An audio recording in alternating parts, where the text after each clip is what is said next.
What's up, everybody? Welcome to my channel. Today I'm gonna be working on this 2007. This is a G6 and it has a 3.5 liter. I'm gonna be taking off the heads. I'm gonna replace the head gaskets. I'm gonna send the heads to the machine shop. I'm gonna get them resurfaced. I'm gonna check for cracks. I'm also gonna check the block, make sure it's still good. The cylinders, make sure they don't have any scratches. And I already know that the water mixed with the oil. It's actually, well, yeah, the water actually went to the oil, as you can see. So there's gonna be a lot of cleaning to do. I already have it set up on the lift, so I'm gonna go ahead, I'm gonna start draining the oil. If there's any water, I don't think there was any antifreeze because I'm assuming it was consuming the antifreeze, so they started putting water. This is the air filter housing. I'm gonna remove these pieces right here that go to the throttle body. I'm gonna disconnect all the hoses, the wires, the connectors. I think I have to remove a couple of things from the front. Definitely I have to remove that alternator and a couple of things from here. Once I remove this piece, I'll see what else I have to remove. But for now, I'm gonna start off with the fuel line, the wires, alternator, this piece right here, and whatever's on top. I'm gonna go ahead and get started on it. Okay, so I took the air filter housing off and I noticed that this part right here is ripped. So this sensor right here measures the air. I'm gonna have to either fix this or get another one because if I put it back the way it is, I might have problems when I turn it on. So I'm gonna have to do something about this. But for now, I'm just gonna put it on the side. I'm just gonna throw my parts over here on the side. And I'm gonna continue taking everything else apart. Okay, so I'm gonna try to make this simple. I'm gonna remove the intake manifold because it's pretty much the intake manifold, the valve covers, the exhaust manifold, and the heads. So it shouldn't be a big deal. I'm pretty much gonna remove the whole top of the engine. It looks like it's a lot of work, and it is a little bit of work, but all you gotta do is take your time and do it little by little. Make sure you kind of organize everything. For example, the ignition wires, I'm just gonna disconnect them from the spark plugs, and I'm gonna keep them on the coils. I'm gonna remove the coil as one piece. I think they're numbered, so if I disconnect them from the coil, it doesn't matter. It's not gonna make a difference. I think there's numbers. It'll tell you where it goes. For the power steering pump, I don't remember if I have to take it off, but if I have to, it's not a big deal. I mean, I have a lot of room here on the front.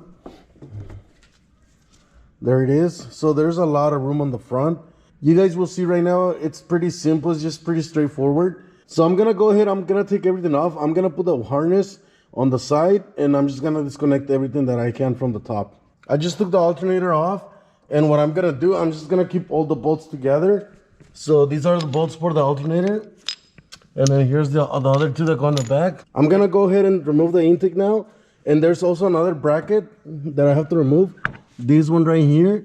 So there's like a bolt down here. Can't really see it because it's dark, but there's one right here. There should be another one next to it. And then this one on the back. I'm gonna go ahead and take this off, remove this bracket, and also I'm gonna remove the coils. So for the coils, there's only like 4 bolts holding it. I got my intake off and my coil pack. So here's a coil pack, and I just left all the wires. You gotta be careful because if you just pull them, you could rip them from inside. And here's my intake, and all you have to disconnect is just a couple of hoses. So I'm gonna leave this right here on the side, and I'm gonna go back to the car. So now I'm gonna remove the power steering pump. I wasn't gonna remove it, but it's gonna make everything a lot easier if you do. So this one has 3 bolts. It has 1 bolt right here, another one on the bottom, and 1 on the back. And then this comes off. You just put it on the side. I'm gonna leave it somewhere right here. Then I'm gonna remove the bottom part of the intake. I was gonna take off the injectors, but I mean, it has like a harness over here. So all you gotta do is remove the bolts that go in here, and then the whole thing comes off. There's another connector that goes back here. Let me show you guys real quick.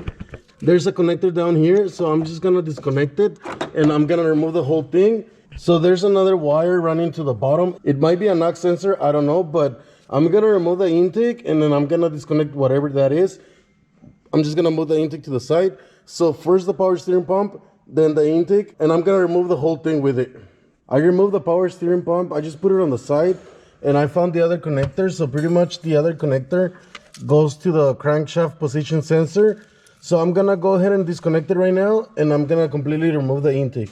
I was gonna start taking the intake off, but this bracket right here gets in the way, and it goes across. I thought it was like a 2-piece bracket, but it's not. So I removed the 3 bolts that go on this side. I'm gonna remove the other 3, and I think this bracket is gonna come along with it.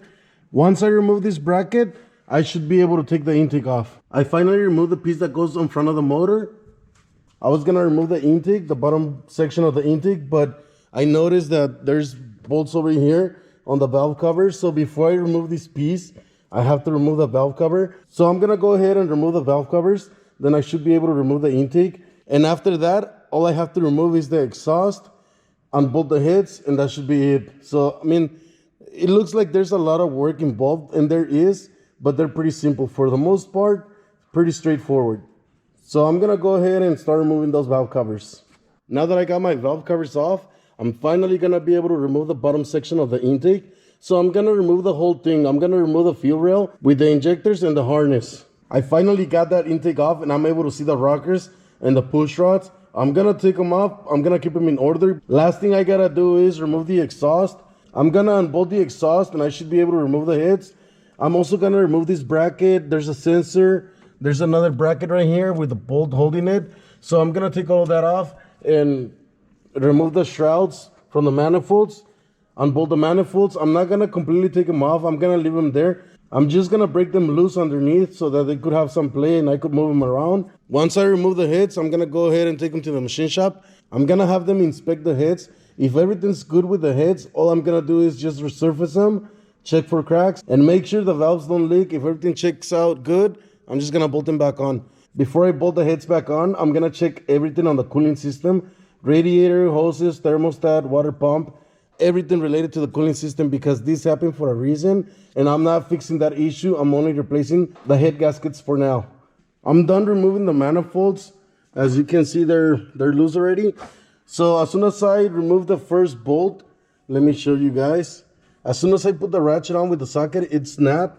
So there's the broken stud. And here's the head of the bolt.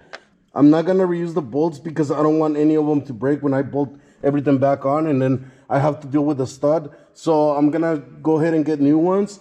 The next step is removing the heads. And to remove the heads, it's really simple. All I gotta do is remove these bolts right here. So there's 1, 2, 3, 4, and then 1, 2, 3, 4. There's 8 bolts for each head. I'm gonna go ahead and remove the front head and then the rear one. The rear one seems to be bank 1. This one looks like it's bank 2. I'm gonna take them off and I'm gonna inspect the gasket. Most likely it's gonna be blown, but I just wanna take a look at it. All right, guys, so I finally removed the heads and I got nothing but bad news. So apparently the seat on this valve came off and it just damaged the whole head. The other ones, I mean, they seem to be okay, somewhat okay, but this one's really bad. Now on the other head, this head is pretty good. There's nothing wrong with it. And let me show you guys the block. All right, so besides being a lot of rust in the block, you can't see it, but this piston is broken. Like there's a crack somewhere right here. I don't know if you're able to see it, but the piston is pretty much broken. And I guess the seat, it broke in pieces and then it went to the other cylinders as well.